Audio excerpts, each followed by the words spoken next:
Dr. Elena Martinez floated in the zero-gravity lab, staring at numbers that made no sense. For 3 months, she had been studying the strange readings coming from her dark matter detector.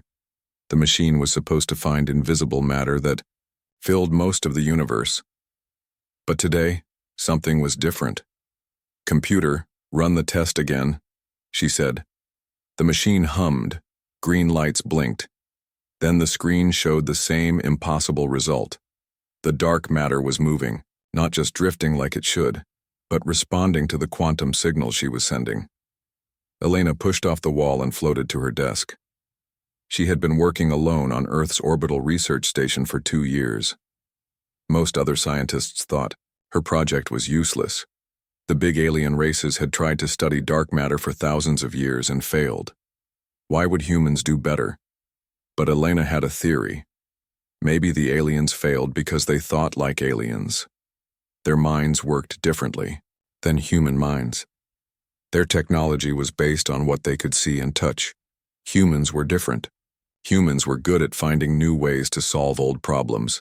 She pressed a button on her communication panel. "This is Dr. Martinez calling Earth Defense Command. I need to speak with Admiral Morrison." The voice that answered was tired. "The Admiral is busy, Doctor.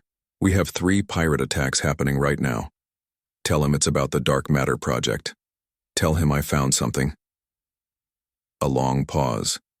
Then Admiral Jake Morrison's deep voice filled the lab. "Elena, this better be important. I just lost 12 good people to Corvan raiders." Elena's heart sank. The Corvan were one of the 3 big alien powers that ruled the galaxy. They looked like giant lizards and loved to fight. They often attacked human ships just for fun. "Jake, I think I found a way to control dark matter." Silence. Then Morrison spoke slowly. "Say that again."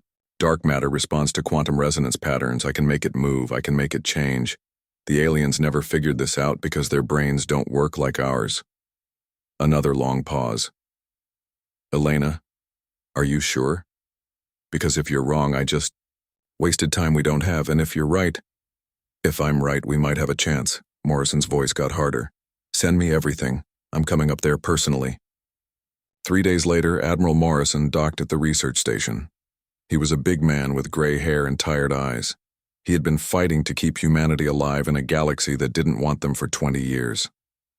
"Show me," he said. Elena led him to her lab. She pointed to a clear box in the center of the room. Inside the box was what looked like empty space.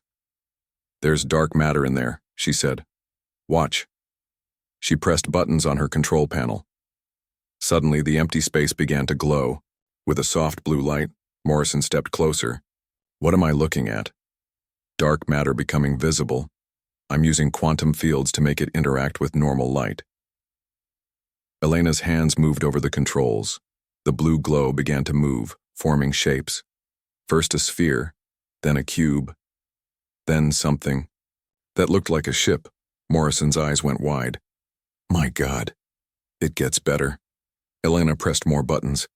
The glowing shape suddenly vanished, then appeared on the other side of the box. "It can phase in and out of our reality. While it's phased out, it's invisible to all sensors. It can pass through solid matter." The Admiral sat down heavily. "How much dark matter is out there?" "About 85% of all matter in the universe." Morrison was quiet for a long time. Finally, he spoke. "Can you make this bigger? Can you make it work on a ship?" "I think so, but I'll need help. And we'll need to keep it secret." "Why secret?" Elena turned off her machine. The glowing shapes disappeared. "Because if the aliens find out what we're doing, they'll destroy Earth before we can finish." Morrison nodded. "The Vexhai, the Luminar, and the Corvan. They barely tolerate us now. If they thought we were developing something that could threaten them, they'd unite against us. All 3 of them." The Admiral stood up. "How long do you need?" "To build a prototype ship? Maybe 2 years. But Jake, this technology is dangerous. I've lost 3 test samples in dark matter space. They just disappeared." "Disappeared how?" Elena looked worried. "I think they got stuck between dimensions. If we're not careful, we could lose people the same way. Morrison walked to the window. Outside, Earth hung blue and beautiful in the darkness, but he knew how fragile that beauty was. Human colonies were being attacked every week. The Galactic Federation had just announced new rules that would trap humanity in their current territory forever. The Corvin destroyed Mining Station 7 yesterday, he said quietly. 300 people, families, children. Elena felt cold. I didn't know. The Federation called it a border incident. No investigation, no justice. Morrison turned back to her. Elena, I need you to understand something. We're not just building a new kind of ship. We're building humanity's future. Maybe our only future, she nodded. I understand. Good. Because starting tomorrow, you're going to have all the help you need. Scientists, engineers, resources, whatever it takes. Where will we work? This station is too small. Morrison smiled for the first time since arriving. I know some places in the asteroid belt where we won't be bothered. Hidden facilities that don't show up on any Federation maps. Elena felt a mix of excitement and fear. What should we call the project? Phantom Fleet, Morrison said. Because when we're done, the galaxy will never see us coming. As the Admiral prepared to leave, Elena looked at her equipment one more time. Tomorrow, everything would change. Humanity would either find salvation in the darkness between the stars, or lose themselves trying. But for the first time in years, she felt hope. 6 months had passed since Dr. Elena Martinez first showed Admiral Morrison her dark matter discovery. Now she stood in a hidden facility, carved deep inside asteroid XK-739, watching something that should have been impossible.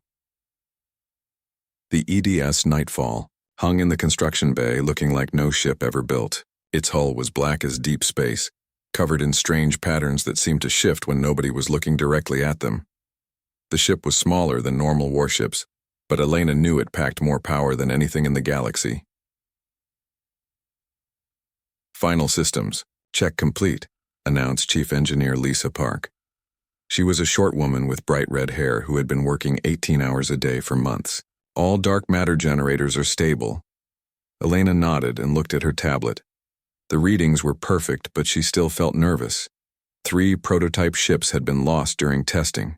Not destroyed, just gone. They had vanished into dark matter, space, and never came back. Where's Captain Cole? Elena asked. Right here, Doc. Elena turned to see Captain Ryan Cole walking toward them. He was young for a starship captain, maybe 35, with short brown hair and steady blue eyes. He had volunteered for the most dangerous job in human space. Ready for your first real test flight? Elena asked. Cole looked at the Nightfall. As ready as anyone can be for flying a ship that might send me to another dimension. Lisa Park laughed, but it sounded forced. The neural interface is completely different from our old tests. You won't get lost like the others did. Elena hoped she was right. The early test pilots had tried to control dark matter ships using regular computer systems. Their minds couldn't handle the strange physics of dark matter space. 3 good pilots had been lost before Elena figured out the solution. The new neural interface let the pilot's brain connect directly to the dark matter generators. It was dangerous, but it worked. The pilot became part of the ship, able to feel the dark matter around them like a 6th sense. How long until the other ships are ready? Cole asked. Admiral Morrison's voice came from behind them. Ship number 2 will be finished next month. We should have 6 ships in 3 months, 30 ships in a year. Everyone turned to see Morrison walking down the metal stairs. He looked tired but determined. Running a secret fleet while fighting off alien raiders was wearing him down. Any word from Earth Command? Elena asked. Morrison's face got darker. The Galactic Federation announced new trade restrictions yesterday. They're cutting our shipping routes by half. The Vexi say humans are expanding too quickly for a minor species. Cole clenched his fists. Minor species. After everything we've contributed. That's the problem, Morrison said. We're contributing too much. The aliens are getting nervous. Human art, music, and literature are becoming popular across the galaxy. Our technology is starting to compete with theirs. They want to put us back in our place. Elena felt angry. For 50 years, humans had played by the aliens' rules. They had accepted being treated as second-class citizens in their own galaxy. But the aliens were never satisfied. They always wanted humans to be smaller, weaker, less important. "How much time do we have?" Lisa asked. "Intelligence reports suggest the three big powers are meeting next month. The Vexhai, the Luminar Collective, and the Corvan Hegemony. First time in centuries they've all agreed to talk." "About us?" Cole asked. Morrison nodded. "About the human problem." Elena looked at the nightfall again. So much hope hung on this one strange ship. "We need to move faster." "Agreed," Morrison said. "That's why I'm authorizing live weapons testing. Captain Cole, you'll take the nightfall. Out tomorrow and find some pirates to practice on." Cole smiled. "Finally, I'm tired of shooting at asteroids." The next day, Cole climbed into the Nightfall's cockpit. The inside looked normal except for the neural interface helmet hanging above the pilot's seat. Cole put it on and felt the world change. Suddenly he could sense things he had never felt before. Dark matter flowed around the ship like invisible ocean currents. He could feel massive dark matter structures throughout the solar system, invisible mountains and valleys in space. "Neural link established," Lisa's voice said through the ship's speakers. "How do you feel, Captain?" "Different," Cole said. "Like I can see through walls. Is this normal?" Elena's voice joined the conversation. "You're sensing dark matter structures. Try moving the ship." Cole thought about moving forward. The Nightfall responded instantly, gliding out of the asteroid hangar without using its engines. He was flying, on dark matter currents using forces that other species couldn't even detect. "Incredible," he whispered. 3 hours later, Cole found what he was looking for. A Corvan pirate ship was attacking a human freight convoy near Jupiter. The pirates had disabled 2 cargo ships and were boarding them. "This is Captain Ryan Cole of Earth Defense. Corvan vessel, release the human ships immediately." The pirate captain's rough voice came back over the radio. "Earthship, this is Commander Vak of the Bloodfang. Your pathetic fleet is not welcome here. Leave now or be destroyed." Cole smiled. "I gave you a chance." He engaged the dark matter phase system. The Nightfall became translucent, then invisible. It slipped out of normal space and into dark matter dimensions. The Corvan ship immediately began scanning for him. Their sensors found nothing. To them, the human ship had simply vanished. Cole flew the Nightfall through the pirate ship's hull. The sensation was strange, like swimming through thick water. He could see the Corvan crew through his dark matter, sensors moving around inside their ship like ghosts.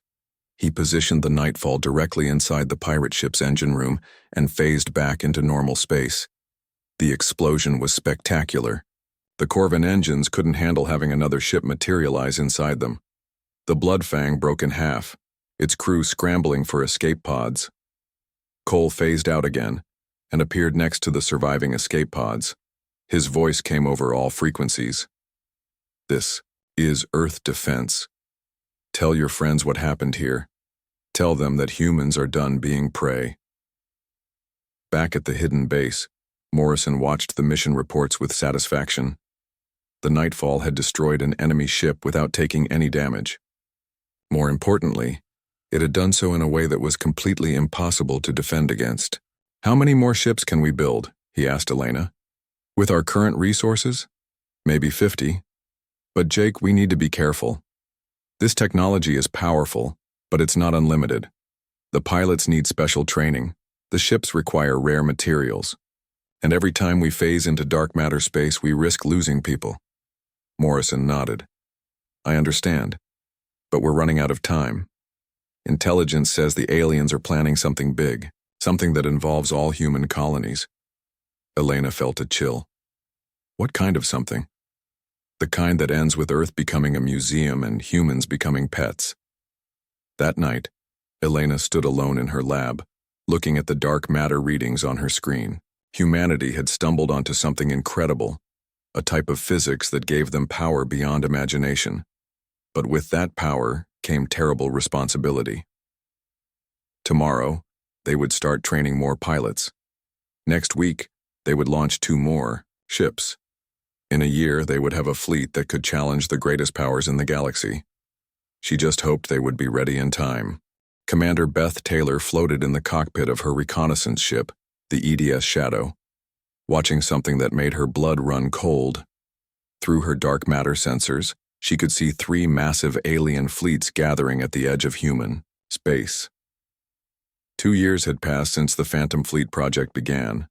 Earth now had 30 dark matter warships hidden throughout the solar system, each one invisible to alien detection systems. But what Beth was seeing meant all their preparations might not be enough. Control, this is Shadow. I'm seeing Vex-High crystal ships, Luminar energy vessels, and Corvan battle cruisers.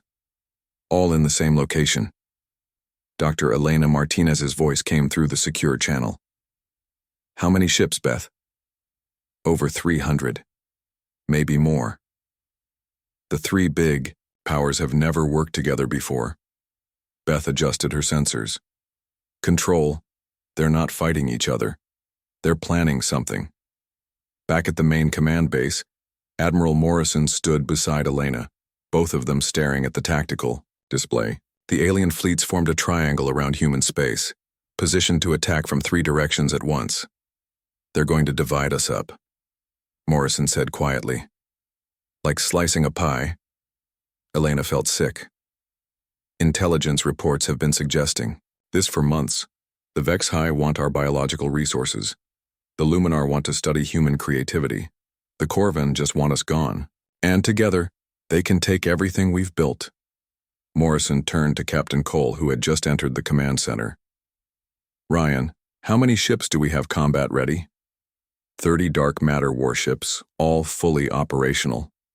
Crews are trained and ready. Cole looked at the display. But Admiral, 300 alien ships is a lot, even for us. Morrison was quiet for a long time. Finally, he spoke. Then we don't fight all 300 at once. We make them fight each other. 3 days later, Commander Taylor received her orders. She was to take 5 dark matter ships and attack a Corvan supply convoy near the Vex-High border. But the attack had to look like it came from Vex-High forces. I don't like this plan, Captain Cole said over the secure channel. If we're caught, it could start a war between the alien powers. That's exactly what we want, Morrison replied. A 3-way war that keeps them busy while we prepare for the real fight. Beth understood the strategy, but it still felt wrong. Humans had always tried to solve problems without causing more violence. Now they were about to trick 3 civilizations into fighting each other. Shadow Team, this is Commander Taylor. We're going in. The 5 dark matter ships phased out of normal space and approached the Corvan convoy.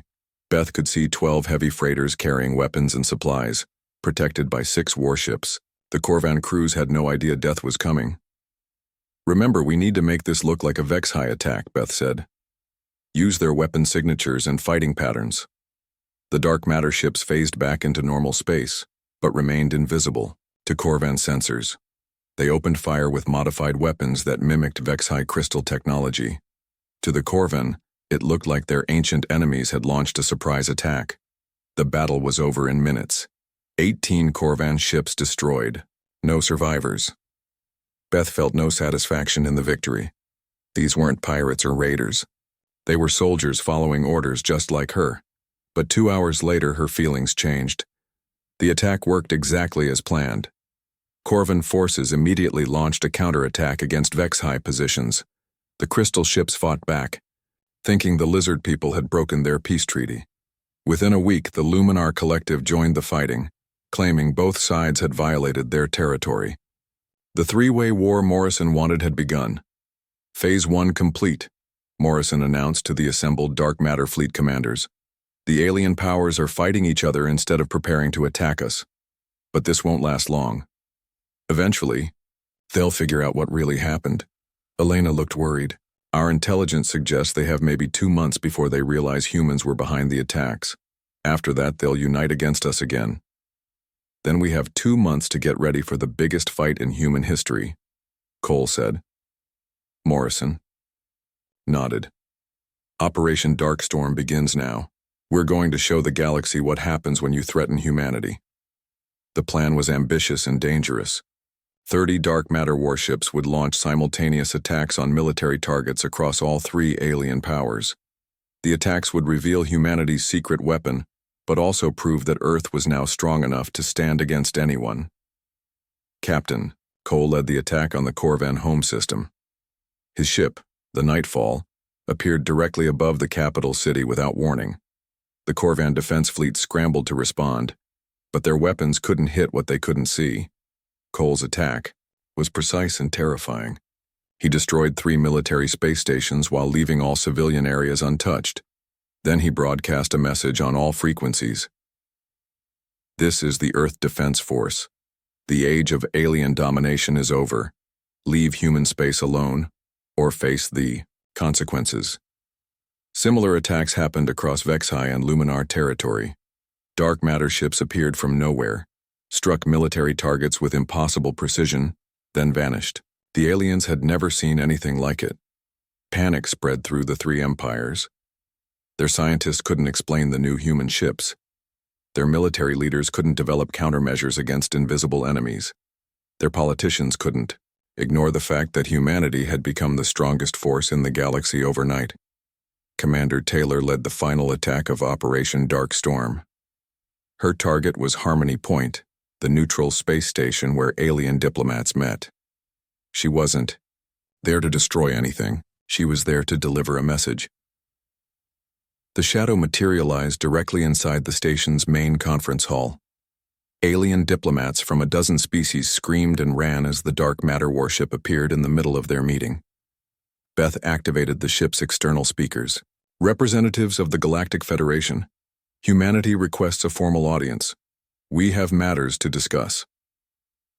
The station's Vexi commander tried to sound brave over the intercom. Human vessel, you are in violation of Federation law. Withdraw. Immediately. Beth smiled. Commander, I'm sitting inside your space station. Your shields and weapons can't touch me. I think we're past worrying about Federation law. She was right. The old rules meant nothing when one side had technology the other couldn't understand or fight against. The balance of power in the galaxy had shifted completely. Admiral Morrison received reports from all 30 attack groups. Every mission had succeeded perfectly. Not a single human ship was damaged. Not a single alien civilian was harmed. But the message was clear to everyone in the galaxy. Earth was no longer the weak species that could be pushed around. Humanity had found power in the darkness between stars, and they were ready to use it. Elena stood beside Morrison in the command center, watching status reports from across human space. The alien fleets are pulling back from our borders, she said. All 3 powers are recalling their ships. They're scared, Morrison said. For the first time in their history, they're facing something they don't understand. Cole appeared on the main screen, reporting from the Corvan border. Admiral, we're getting surrender requests from pirate groups all along the frontier. Word is spreading that humans have some kind of superweapon. Morrison felt a moment of satisfaction, but it was mixed with worry. Power this great came with enormous responsibility. Earth now had the ability to reshape the galaxy, but they had to be careful not to become the thing they had always fought against. All ships return to base, Morrison ordered. Phase 2 of our plan begins tomorrow. Elena looked at him. Phase 2? Morrison smiled. Now we teach the galaxy that there's a new power in charge. And unlike the old powers, we actually care about justice. The dark matter fleet began its journey home, invisible ships carrying humanity's hopes through the vast darkness of space. The galaxy would never be the same. 6 months after the revelation at Harmony Point, the galaxy looked completely different. The 3 great powers that had ruled for thousands of years were now junior partners in a new galactic government led by Earth. Admiral Jake Morrison stood on the bridge of his flagship, the EDS Sovereign, watching a sight that still amazed him. Below, the former Corvan military base on Kepler 442b was being converted into a research station where humans and aliens worked side by side. Admiral, incoming message from Earth, announced Lieutenant Sarah Kim, his new communications officer. Morrison nodded. Put it through. President Karen Walsh appeared on the main screen, looking tired but satisfied. "Jake, how are the integration programs going?" "Better than expected," Morrison replied. "The Corvin military commanders are actually excited about learning our tactics. The Vex-High scientists want to study dark matter physics. Even the Luminar are sharing their energy manipulation techniques." "Any resistance?" Morrison shrugged. "Some of the older alien leaders are still bitter about losing their power, but most of them understand that cooperation is better than extinction." It hadn't been an easy transition. After the dramatic meeting at Harmony Point, the three major powers had tried one last desperate move. They had secretly combined their fleets and attempted a surprise attack on Earth. The attack lasted exactly 17 minutes. 30 human dark matter warships had appeared throughout the massive alien fleet, materializing inside enemy ships and disabling them from within. Not a single alien vessel escaped. Not a single human ship was damaged. More importantly, no alien crew members were killed. Captain Cole and his fellow commanders had used surgical precision to disable engines and weapons while leaving life support systems intact. The message was clear. Humanity could have destroyed everyone, but chose mercy instead. After that demonstration, resistance to the new order collapsed completely. "How's the new Federation Council working?" Morrison asked. President Walsh smiled. "Much better than the old system. Every species gets a vote now, not just the powerful ones. The Zephyrians are finally getting protection from pirates. The Aquatic Collective has trade routes through former Vex-High space. Even the machine intelligence from Proxima Centauri has been accepted as a member. The old Galactic Federation had been controlled by 3 species who made all the decisions. The new Federation gave equal representation to dozens of civilizations that had been ignored for centuries. It was messy and sometimes slow, but it was fair." "Any word on the exploration programs?" Morrison asked. "Dr. Martinez says the first deep space expedition launches next month. Human ships with alien crew members heading beyond the galactic rim to explore dark matter structures we never knew existed." Elena Martinez had become the most famous scientist in the galaxy.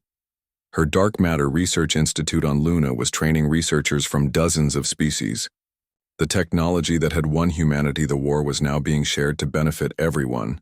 But Elena was careful about what she shared. The most dangerous applications of dark matter manipulation remained under strict human control. Some knowledge was too powerful to trust to everyone. Morrison's thoughts were interrupted by another announcement from Lieutenant Kim. "Admiral, Captain Cole is requesting permission to come aboard. Send him up." A few minutes later, Captain Ryan Cole walked onto the bridge. He had been promoted to Admiral of the Dark Matter Fleet, commanding not just human ships but vessels crewed by volunteers from across the galaxy. "Jake, we have a problem," Cole said quietly. Morrison frowned. "What kind of problem?" "Remember, the Helix Nebula Pirate Confederation? The ones who used to raid shipping lanes in the Outer Rim?" "Used to is right. Our patrols broke them up months ago." Cole shook his head. "They're back, and they have new ships. Ships that our sensors can barely detect." Morrison felt a chill. "Are you saying someone else has developed dark matter technology?" "Not exactly, but they have something close. Intelligence suggests they're using stolen Federation research combined with black market alien tech. They can't phase between dimensions like we can, but they can bend light around their hulls."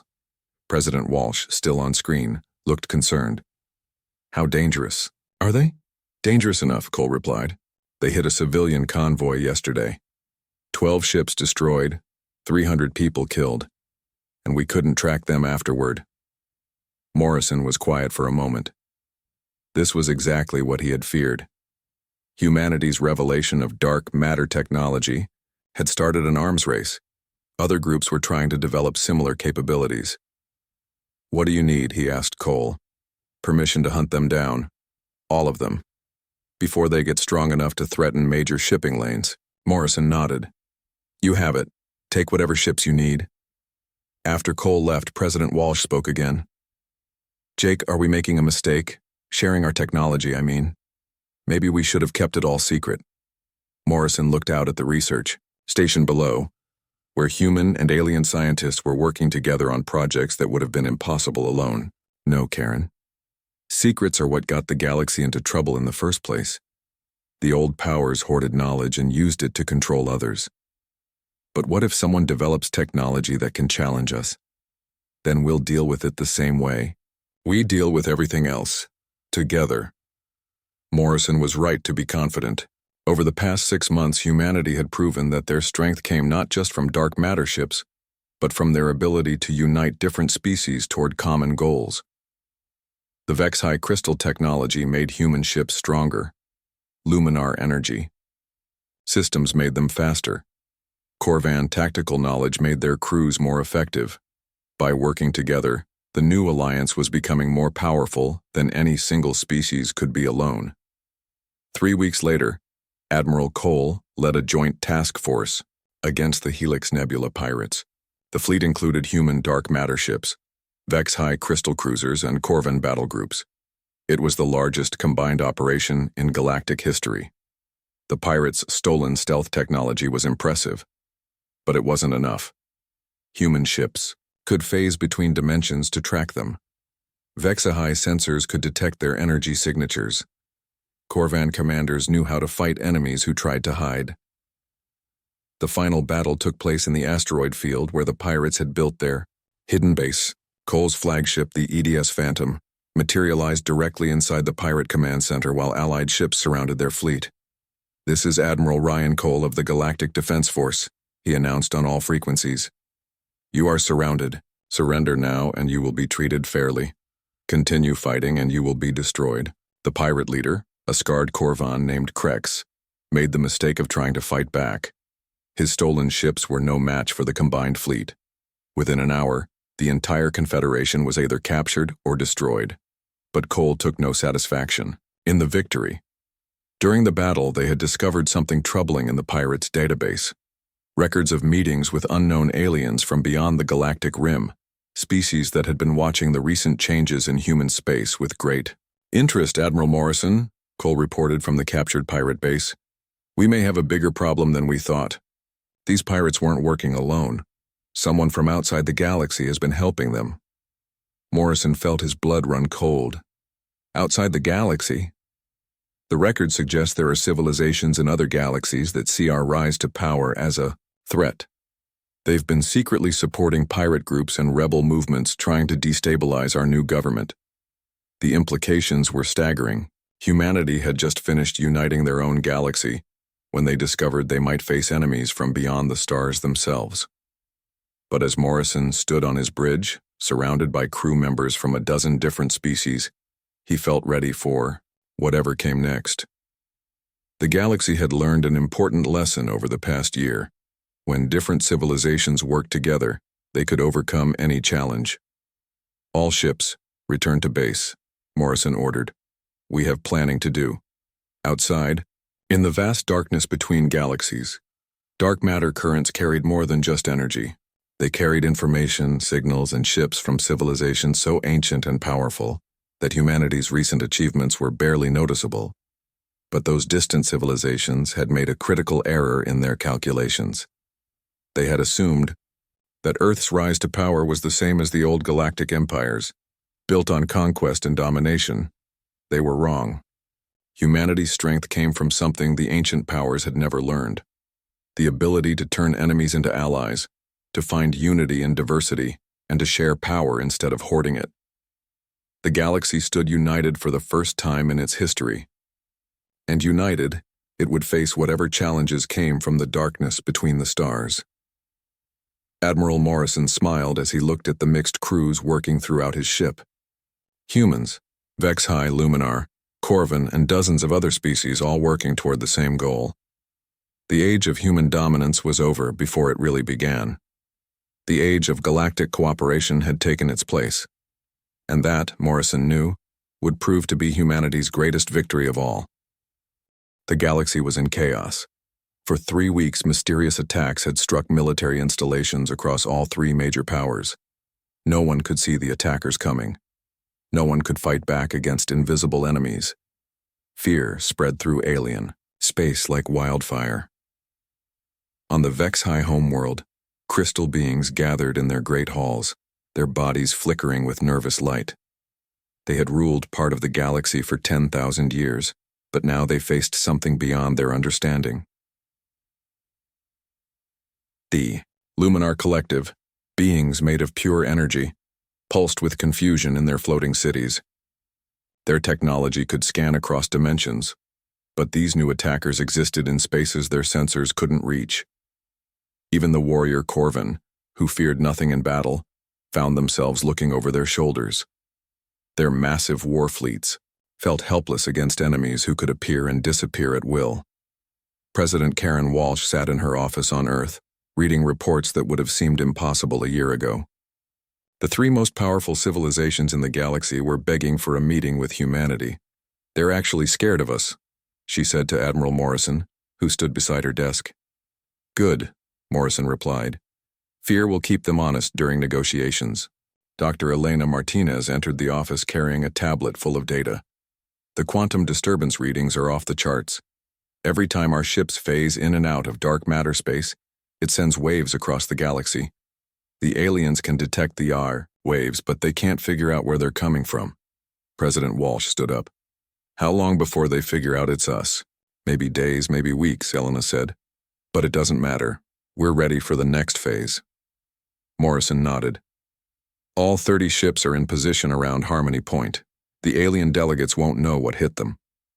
The plan was simple but dramatic. For the first time in decades, Earth would send a representative to address the Galactic Federation. But this wouldn't be the usual begging for scraps that humans had done before. This would be a demonstration of power that would change everything. 2 days later, President Walsh's shuttle docked at Harmony Point, the neutral space station where galactic diplomacy happened. The station was huge, built by a dozen different species over centuries of cooperation. Its main conference hall could hold representatives from every civilization in the galaxy. Today, it was packed. Word had spread that Earth was finally ready to talk about the mysterious attacks. Every major power wanted answers. Every minor species wanted to see what humanity would say.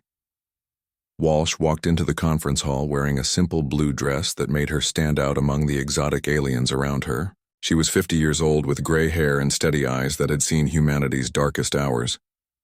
The Vexhi delegate spoke first, her crystal body chiming with each word. "Human representative, your species will answer for these cowardly attacks.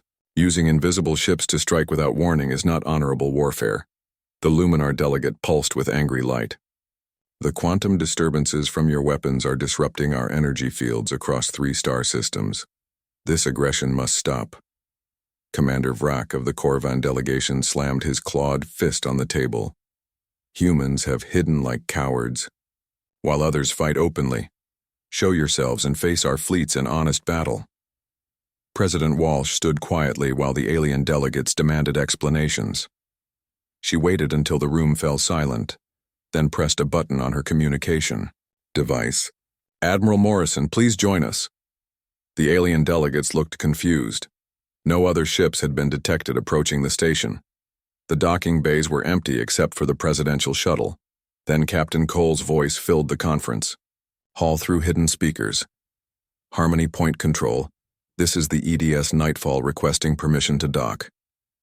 The station's commander, a nervous Vexhi named Quextar, answered immediately. "Nightfall, we show no ships approaching the station.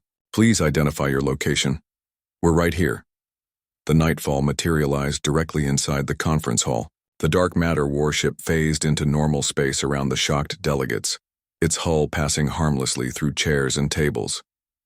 Aliens dove for cover as the impossible ship appeared in the middle of their meeting. The ship was beautiful and terrifying at the same time. Its black hull seemed to absorb light, and strange patterns flowed across its surface like living shadows. It hovered in the center of the room, defying every law of physics the aliens understood.